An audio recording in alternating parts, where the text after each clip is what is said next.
Video के through मैं आपको परचेज डालना सिखाऊंगा। कोई भी सॉफ्टवेयर में, जो भी एंड्रॉइड के सॉफ्टवेयर है उसमें यहाँ पे परचेज का बटन दिया होगा या ट्रांजैक्शन में जाने के बाद यहाँ पे परचेज दिया होगा। एक नंबर परचेज आपको कैसे परचेज करना है। परचेज करने के लिए सबसे पहले ऐसा परचेज का फॉर्म खुलेगा, एंटर मारिए। एंटर मारने के बाद जो टेक्सटाइल इंडस्ट्रीज रिलेटेड है या कोई भी इंडस्ट्रीज रिलेटेड यहाँ पे बुक्स दिखाई देगी। अगर आप यान परचेज करना चाहते हो यान, फिनिश परचेज करना चाहते हो तो फिनिश। यान परचेज का सिलेक्शन किया। अब मेरा जो पार्टी का बिल नंबर है वो मैं यहाँ पे एंटर मारूंगा। उसके बाद जिस पार्टी का बिल आया होगा उस पार्टी का मैं यहाँ पे नाम ले लूंगा जो मैंने अकाउंट मास्टर में से पहले से डाली हुई है। उसके बाद उसकी डेट, कोई ब्रोकर होगा तो मैं ब्रोकर सिलेक्शन करूंगा, नहीं है तो मुझे कंपलसरी नहीं है। अगर उसने क्रेडिट दिया है तो मैं क्रेडिट डेज डालूंगा, एंटर मारूंगा। अगर वो पार्टी बाहर की है और मुझे कोई एलआर से माल आ रहा है, एलआर की डिटेल लिखनी होगी तो मैं यहाँ लिखूंगा।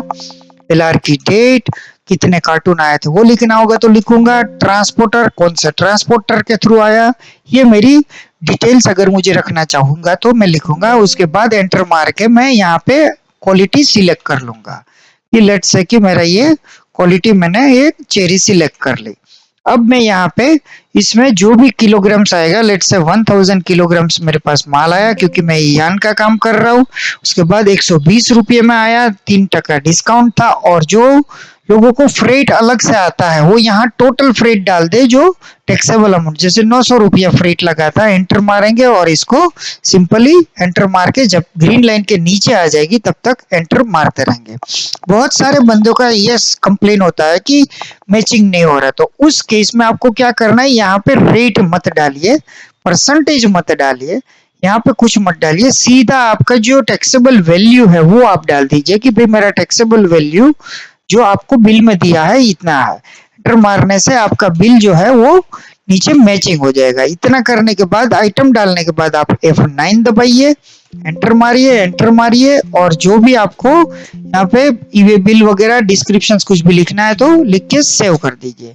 अब कोई कारणवश इस बिल में चेंजेस करना है तो आप फाइंड दबाइए। और यहाँ पे अगर टिक है, ऐसा टिक है, तो उस केस में आपका ये सेव और डिलीट का बटन काम नहीं करेगा। तो उस केस में आप फिर से फाइंड कीजिए और ये वाला बटन इसको हटा दीजिए। इसके बाद डबल क्लिक करके आपको जो भी चेंजेस करना है वो करके इसको फिर से दोबारा आप सेव कर दीजिए। ये ऑटोमेटिकली आपका परचेज सेव हो जाएगा। Thank you.